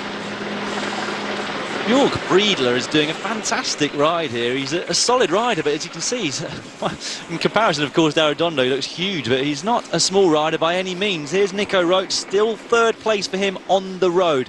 We're talking of Zardini, this man on your screens right now. He did something very similar to this back at the Giro del Trentino. In fact, I think it was on either the first or the second mountain stage there. He attacked not close to the bottom, but halfway up the climb, whilst things were still going at tempo from the favourites. And well, he did enough to get a big gap and stayed away to the finish, taking a solo victory on the stage itself. Looks like he's going for the breakaway when it came to splitting up on this final climb of the day. But yeah, to not only be the best of the breakaway, but to keep up with a guy like Arredondo, a pure climber, as we were talking about earlier, is remarkable. And you know, I think if he manages to stay within touching distance over the top, then he should be able to anyway catch him on the descent. And you'd have to put Friedler as favourite if those two came to the line. But 24 seconds the gap to this group, by no means over for the stage still. Could be anyone from here, I still think. If they do decide to chase a little bit harder, or if somebody else comes out from the group, then well, there's a lot still to be fought for in this stage. Very much so. 29.3 kilometres to go. They're just about to get to the categorised climb, and it's great to see usual suspects. And Pierre Roland has decided that he might just roll off here, and he's joined Lazada. There he is. So it may well be that Arredondo and Pierre Roland once again joins forces. Just to remind you, Pierre Roland, he has taken a couple of stages on the Tour de France, gunning for stages here as well. He had a great chance the other day of making it along with Arredondo. Didn't quite happen for them, unfortunately, on what was a day billed as one yet again for the breakaway riders. Ulissi coming to the fore on that day, and it was a phenomenal drive for the line by Arredondo and Roland. They ran out of steam in very quick order. In fact, Roland, I think, faded from leading with 400 or so meters to go to being outside of the top 10. He just went backwards after going pop. This is Zardini. Meanwhile, BMC and Astana on policing duties. 24 seconds. It's not changed, but I think it's amazing, actually. These guys have done such a good job of just rolling off and keeping pace with those up front. Pelizzotti, Lozada and Roland. Interesting to see Pelizzotti here. Yeah, he's the guy that I suspected that Androni must have been working for. He's bided his time for his attack up this climb. Didn't go with Arredondo, of course, but on the attack now, and in between this man, Prida just behind him, and the Maglia Rosa group of Cadel Evans at 30 seconds. Pelizzotti, we understand, is around about 20 down, so only hovering around about 10 seconds in front of that main group, or what's left of the favourites. Oh dear. I'm just looking at the effort that Priedler's putting in here. It's absolutely supreme. Out front is Arredondo, determined to take these mountain points, and the hoardings tell you that we're just approaching that KOM point right now, designed to just show the sponsors' names, but also keep everyone at bay and allow the climbers to do their thing. We are getting some very steep mountains to come, don't forget. This is a categorized 2 climb right now, and he's going to go through and take another rack full of points. Looks like Rodriguez suddenly decided to come back and cheer him on. Almost tempted that gentleman to give him a push. I'm glad he backed out of that. It can be more distracting than help, I'm afraid. And round the corner he comes, and the lunatics have decided to join the front, or at least one of them. He's a press man. They certainly look that way. Over the top comes Arredondo. More points for him in his battle to take that blue jersey, which I think is his avowed aim right now. He might well be thinking about stage victory, but he might need some help on the way home. There's still a long way to go. A day that was supposed to be about the breakers looks like it's going to break down in that regard. And here is Prida in second place at the moment, and just behind Bardiani, yet again involved on what has been a mixed day. Mixed results for some, I'm sure. We've had yet again our tumbles today, and as he comes up, it'll be about the 28 marker that he then starts his little mini descent before kicking up once more, and then he can enjoy the ride home, as if enjoyment is what it's about. It's about grit and determination. It's being shown in abundance here, buckets full of it. 35 seconds now, as Arredondo really does stride out. And in fact, there is a push to join them just behind from our friend from Bardiani, with Priedler of Giant Shimano still there. 100 metres remaining only of this climb. There is another climb still to come, Dan, but it's not categorised, and it's almost an interruption to the descent. Yeah, it just basically means they don't start the descent straight away. Arredondo there, as you said, Carlton's going to take maximum points over the top here. Another 14 to his collection, but as you can see, just a few seconds behind him is Jörg Priedler, the Austrian rider from Giant Shimano, and I think we're going to get a group of 4, 5, maybe 6 riders coming together over the top, because Zardini's not far behind. And then this group, in fact, Zardini's been caught by the trio, which is Losada of Katusha, Roland of Europcar, and also Pelizzotti of Androni. So we could get a group of around about 6 riders coming up together on this descent. And I wouldn't be at all surprised to see, perhaps even an Edvald Boasson-Hagen go for it on the descent once they get to it. But first, they've got to negotiate this second mini peak in a couple of K's time before they start the descent proper. 27.8. Eddie Boss would have been a pick at the beginning of the day. I think he actually started out as favourite amongst many. Didn't make the break, however, but he's got his chance and played the long game. Long of limb is Pierre Roland. There he is. He comes to the fore for Europcar, and here come the chasing pack right now. It's Sammy Sanchez leading on for Cadel Evans, who is riding next to Quintana. Interestingly, within this group, the Croatian champion Robert Kieselowski also very much embedded. 27.5, 28 seconds the gap, and this is that flat section. They'll have another little climb, which is almost cruel after doing the main job there. Arredondo takes maximum points again, 14 go his way. Friedler, as you can see, also here. And Pelizzotti just takes the nose right now, and Arredondo rests up, sits with Pierre Roland, who the pair of them did such good battle earlier on, both losing out. Pyrrhic battle then, I guess. There is Giant Shimano, and your Friedler doing a fantastic job for them as part of the day, the Austrian. If he can regain some strength, you never know what might happen. From this group, 6.2, great engine room, as I'm sure you know. He's a man who likes a scrap, but he's turned out to be an amazing lieutenant for a number of riders, including Mark Cavendish when he's within the team. Here we are, sailing down this descent. This is going to be so welcome to these boys. They've done so much work.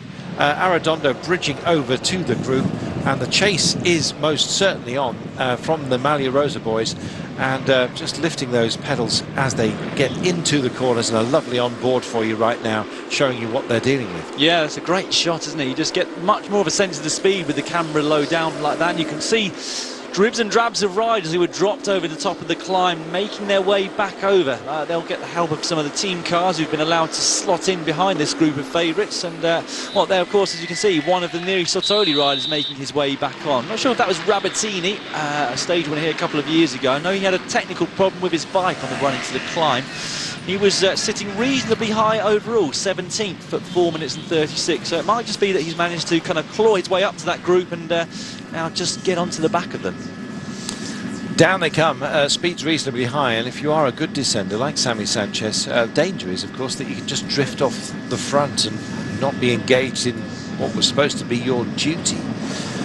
Looking after the pink jersey, there is Cadell Evans, just towards, just going by one of the pink houses. And most definitely, I think odds shortening on him dramatically as we speak. Now, Damiano is a very, very good descender. It's whether he can hang on late on, and if others start looking at each other, I guess they're kind of wise to that right now. This is the profile of what we're dealing with today, and here we are. So that's that little lump that they've just dealt with, and as you can see, it's downhill almost all the way to the line, and they're sailing around the corners, and thankfully it's dry today because it's quite a sheer surface in some sections. So, not all together, but a select group of GC riders together, and Uran not afraid of putting in a bit of pace, and as you can see, Quintana's about 5th place right now, and just behind him is Cadell Evans. Sailing through the day, I hope that they all stay safe on this descent. It's a decent surface, Dan, and we're dry in the dappled sunshine today, albeit, and so for that at least, it's one negative that's taken away. Yeah, hopefully they'll all stay safe. Been plenty of crashes in the peloton today. 2 riders out, Fabian Wegman of Garmin Sharp and also Luke Durbridge of Orica Greenedge. I've seen 2 riders from Garmin Sharp here. I've definitely seen rider Hejerdal, 2012 winner of the race, and I think the other rider must be their Portuguese, Cardoso. Sits 41st in the classification, just hovering towards the back of this group. In fact, he was calling his car up just now. So Zoidl, also the Austrian champion, sits here at the back. He was at the back of the peloton, right at the foot of the climb, so he's done a good job to kind of pick his way through and go past all the riders who've been getting dropped, and still remains there now. It's amazing how you can suddenly find your legs yet again. 22.1 kilometres. Moser still there as well. He a part of the breakaway which was caught.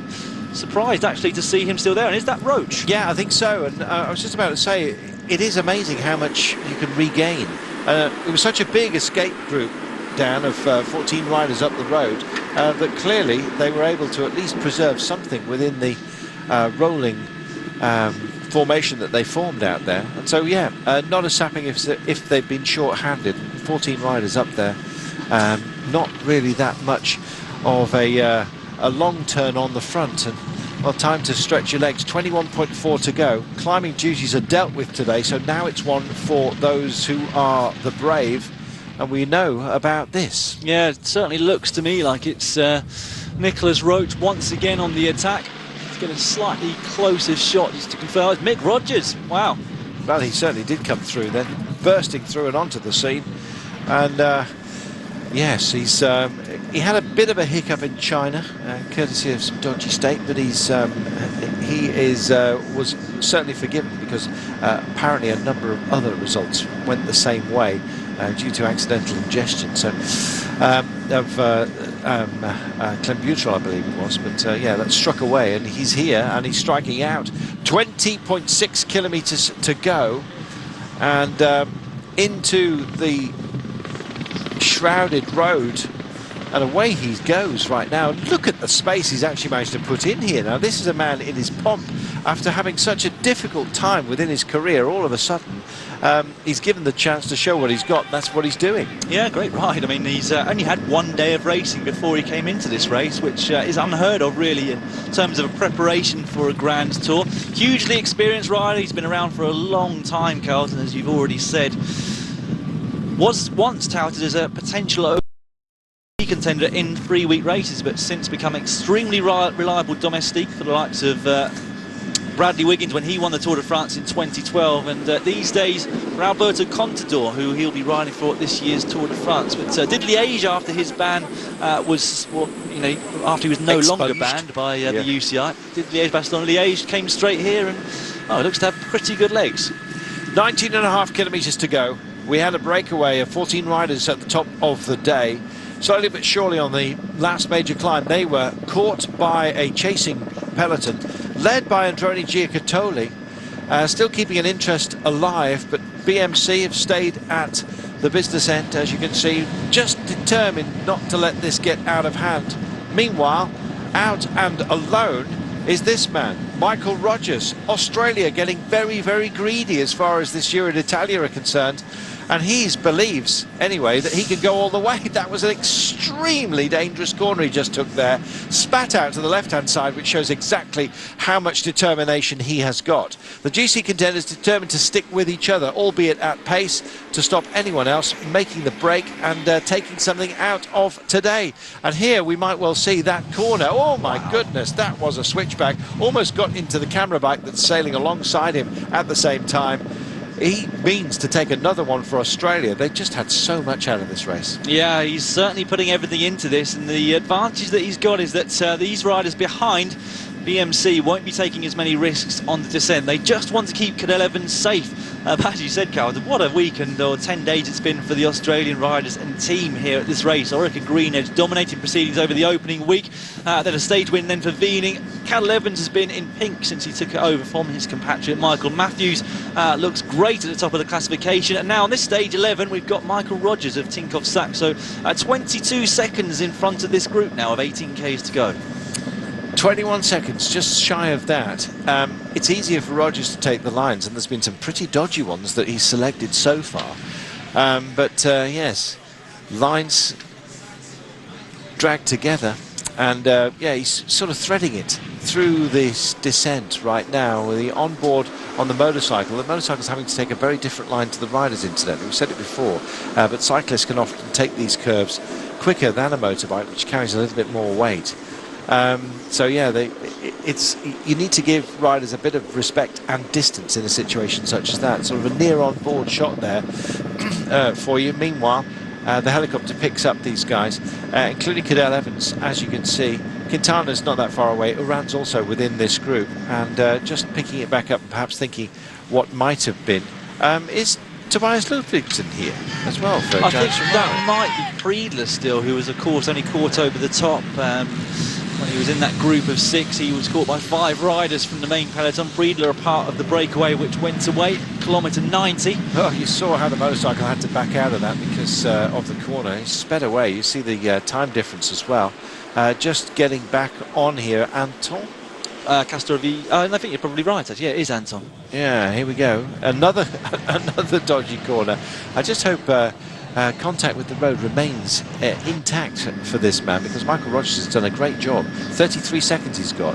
They get through the corners quicker than a group, don't forget, because he can select it, even though he's not offered the same aero as some of those behind within the pack, but they're only as quick as the man on the nose if you are in a long line, and it's getting longer as they go through these corners and the road narrows. We went into Savona, we turned up to the mountain, the brake got found out, It was more or less all together when Michael Rogers decided that Australia hasn't won quite enough just yet. And he's got 39 seconds. And just look at the average race speed at the moment. It's a lot higher than that right now. It's downhill all the way to the line. And so with 16 kilometres to go, I've got some belief here. Mick Rogers doing a great ride. That gap continuing to tick up. 45 seconds is going to be well out of sight on this descent, which is going to, of course, play to his advantage. I have to say I didn't expect to see this from Rogers at this point. He's a hugely respected domestique. He's done a great job already over this race for Rafael Majka. Initially I thought that was Roach just going and managed to hang on and go on the attack, but pretty good to see Mickey Rogers up there. Who's going to chase behind? Well, there's your answer. Bardiani, the lime green team, on the front right now, but with only one rider, it's going to be hard for them to make a real impact into this time gap. Michael Rogers with his fancy shoes, and they are dancing at the moment. 15.4 kilometres. Don't worry about this little intermediate ramp. He's got plenty more descent to come if you're hoping that he makes it all the way, and it would be a great result for him. For Mick Rogers, 12 Ks to go. That's be all he'll need now in terms of energy, just to kind of safety net, I expect. I don't suppose he feels like he's running out of energy. Oh, here comes Trek Factory Racing then. Perhaps they are going to join the party at the front. Yes, I think they will. Zoidel is back, and Zoidel means business in situations such as this. He wouldn't have dragged himself back into contention had he not. And there is Damiano Cunego, just dancing on the pedals, still waiting to get an absolute tick next to the Edvald Boasson-Hagen box, but I believe that the big man, the big Norwegian, is here, and he's going to be the powerhouse that's going to drive this on, if he is. I mean, I've only spotted Sitsu and Enau. I haven't actually managed to pick out Edvald Boasson-Hagen. He might be in here, but I thought we would have seen him by now. Ryder Ejerdal at the back, and he can time trial himself beautifully at pace when he needs to. 11 kilometres to go, 38 seconds. Michael Rogers gets himself into a fantastic aero position right now, and well, he may well have had a few moments on the descents, but what he's got coming to him in buckets at the moment is perhaps belief. Well, he'll be getting updates on his race radio from the team car behind of what the time gap is, and although Roach was upset about the motos helping Arredondo, I'm sure that Mick Rogers there will take all the help he can get from the camera motorbikes who litter the road in front of him. He'll shortly be passing underneath the 10k to go ban. He'll have 6k's more of pretty much solid descending before they reach just under 4k's to go. Will be the point then at which he'll have some flatter kilometres to deal with. 35 seconds, 10.2. And Francis de Jure also very much getting involved in the pointy end, as they always seem to do. Geniez on a charge, and yeah, was it Geniez who was stretching out his legs just a few moments ago? Yeah, he towards the back. He's the only FDJ rider left in here. Murray, who was up there on the GC around about 23rd position, was a part of the breakaway, but didn't manage to stay in this group. 9.6 to go, still 37 seconds. The crucial part is going to be the last 4k to the line. It's about 3.8 in fact when it goes truly flat, but it just does ease down a little bit. It may well be this is a bit of a ski jump run to the line, and it might be closer than we thought, but Rogers out front by 37 seconds, and it's holding station at the moment. They're going as fast as they can go. Yeah, and you know, Rogers looking strong still. The Austrian champion Zoidel there. Well, he's a great time trialist, so if anyone's able to chase him down, maybe you'd think it might be someone along those lines, but he could do with somebody sharing the workload. The Bardiani rider, Zardini, had already done an attack, so of course he'd already put some effort into this stage. If they'd have just shared things between them, they would have had more of a chance, but there you go, 42 seconds now the gap. Yeah, Zardini's not the greatest sprinter either, so I don't know what he was hoping for. 45 seconds now. And Rogers could make this stick. I think he's going to need a minute by the last 4 if he's going to get there, because the efforts he's going to have to put in on his own when we get to the street and some of those corners. Let's talk about those, Dan, because we're on this descent. It gives us a chance to talk about the entree to the line. Yeah, we've got a number of corners as they come in towards the finish. On flat roads, just over 2 kilometres to go. They'll take a 90-degree left. It swings round to the right, another 90-degree left. Then they'll hear the 2k to go banner, and then they'll go straight on, take a right turn down towards the sea, roundabout just inside the Flamme Rouge, which marks 1 kilometre to go. And then it's pretty much straight all the way for them then here to the finish line. Yeah, about 2.3 kilometres. In fact, after the 3 kilometres to go banner, there's they almost go into a grid pattern at Savona. And as soon as they do that, it's left, right, left to the 2K banner. Then they'll come to the harbour site and the industrial harbour. They'll sail around that with one roundabout at about just after the Flamme Rouge. At 750 metres, there's a gentle right-hander, and then it is, as Dan says, almost arrow straight to the line. 41 seconds he holds at the moment.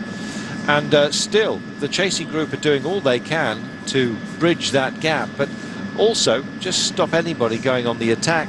There have been a number that have actually tried it. Zardini from Bardiani failed in his mission. This man, though, did manage to get off at a perfect time, and Michael Rogers could well be bringing yet more joy to Australia, who it seems, as we said earlier, just getting very greedy as far as this Giro is concerned. They've had a fantastic run. They, of course, are in the pink jersey. They were in the jersey for many, many days on the back of Michael Rogers, who has stepped off the bike. He was taking a big fall the other day. He was still pacing yesterday, but clearly I think he might well just be tightening up. Grip on today. Is it tightening for the pack? Zoidel at the front just hands over duties, and Giant Shimano just come up to the nose right now. And the GC boys, I think, might well just be minded to let them have their fun, provided they're no threat. We'll see. Yeah, now there's two riders sharing the workload at the front. It gives them slightly more promise there in the group favourites. Friedler is the rider on the front there, so two Austrians actually chasing down an Australian here in his tack at the front. Not sure entirely who Friedler's working for. Of course, he must have somebody else in that group. Haven't spotted exactly who it is. I'll keep an eye on my other monitor and see if I can find out. 36 seconds then, 6 kilometres to go. It's still going to be touch and go, because he's still got another just over, well, it's about 2 kilometres to go before he actually gets onto the flat. It's about 3.9 remaining. So he needs to enjoy this as much as he possibly can, but the efforts he's putting in, having to do all the work himself, are starting to show down. Look at this. Yeah, it's not surprising, is it? It might be downhill, but it's still a big effort for him. He's been pedalling most of the way through the twists and turns, a couple of which he's taken right to the limit, as we've seen. He's really put a lot into this attack. 5 hours and 40 minutes so far in the saddle for them. It is starting to come down, Carlton. 34 seconds, and with this 4Ks of flat towards the end, well, maybe, just maybe, he might get caught. Koenigo's there, just trying to see who is in this for Canada. I believe Basso's in there. Be great if they could get one of their quicker men as well to the fore. But it is 5 kilometres left, 34 seconds. We're rolling a clock on a point at the side of the road. Who do you fancy out of this lot? Well, Moreno Moses still in here, and he's not a bad sprinter, but he has been involved in many attacks at the very start of the day, and of course in the ultimate attack, which stayed away for the majority of the day. So it might be that his legs are starting to tie up. Haven't seen any confirmation that Boston Hagen is here. Two riders from Lotto Belisol. Adam Hansen might fancy his chance at attacking on the way to the line if it comes close. And so, you know, even if Rogers is brought back, it certainly doesn't mean that we won't have an Australian win. Cadel Evans has been right up there every day so far, even on the sprint stages. Yesterday he was inside the top 10, and I'm sure he wouldn't say no to a few bonus seconds if they came his way. Did Ventoso make it over for Movistar?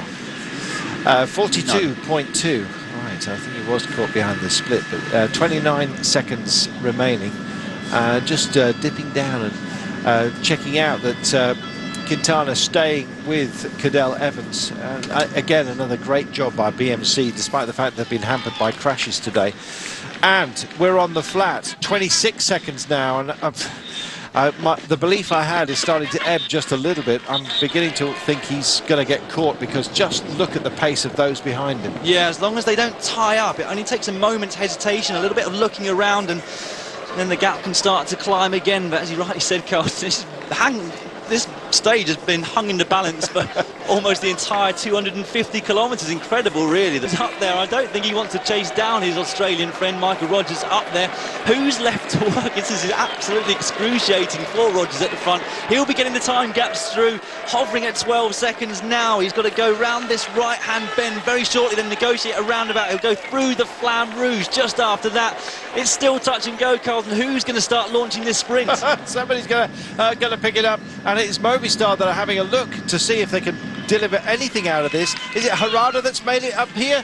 I think it might well be for Movistar. He's thinking about going for it. This man still is. 1.2 kilometres to go. 16 seconds is all he has, but then again he's had that level and it goes up to 17. Are they looking at themselves behind him? 18 seconds now, and suddenly the Flamme Rouge is going to beckon for this man, and that's the reason why they've had these technical corners and nobody really wants to pick it up. 21 seconds with 1 to go, still touch and go. That feels going to feel like the longest kilometre of his entire life. He allows himself a look over the shoulder. He's gone to the centre of the road. They are waving the traffic away from him right now, but just look at the hordes. Here they come. BMC are on the front at the moment. They're not going to be minded to do too much work into this, but right now it looks like he has managed to do this. Michael Rogers has gone off and it looks like it's game done and it's going to be his. Yeah, Michael Rogers, what a ride. Look, nobody in the distance now. It looks certain to be the day for Australia. Once again, Michael Rogers of Tinkoff Saxo will be able to appreciate this win as he comes across the line. It's all too late for the guys who are thinking about joining him on the podium, I'm afraid. It will be positions 2 and 3 up for grabs. He goes on the rise right now. He's out of the saddle, and Michael Rogers timed his run to absolute perfection. He's allowing himself all the time in the world to take a look, and he looks like he's on his own. The packer on that rise that has not beaten him. In fact, he's beaten everybody today, and yet again Australia do it on this Giro d'Italia, and that was a finer individual performance as you're likely to see on this Giro. Chapeau. What a ride by Michael Rogers, safely finishing in front of the bunch, and it looks like Bardiani are going to get second. Simon Getch is second on the day, Bardiani there in third place. Geska nursed towards the end by Giant Shimano, and waltzing Matilda. They're waltzing, it seems, constantly, the Australians. They cannot help themselves but deliver, and he has done precisely that. Amazing work. Terrific to see a lone rider go for it and deliver, and Michael Rogers has done exactly that. Precisely what he needs after so many problems he's had personally wise, and I guess within his career. No wrong has been done by this man, and today he did everything right. Takes it for Tinkoff Saxo. They're about 8 to take 1 and maybe get the podium. Well, that's part of the job done. Geska in second place ahead of Battaglin for Bardiani. Kelderman it was late on for Belkin, with Bambiria, Moser, Ejidal in 7th, Rabatini, Duarte and Viemos. Well, we enjoyed that, and he most certainly did. And Dan Lloyd has just skipped down out of the commentary position to have a chat to our day's winner, yet again from Australia. Good boy.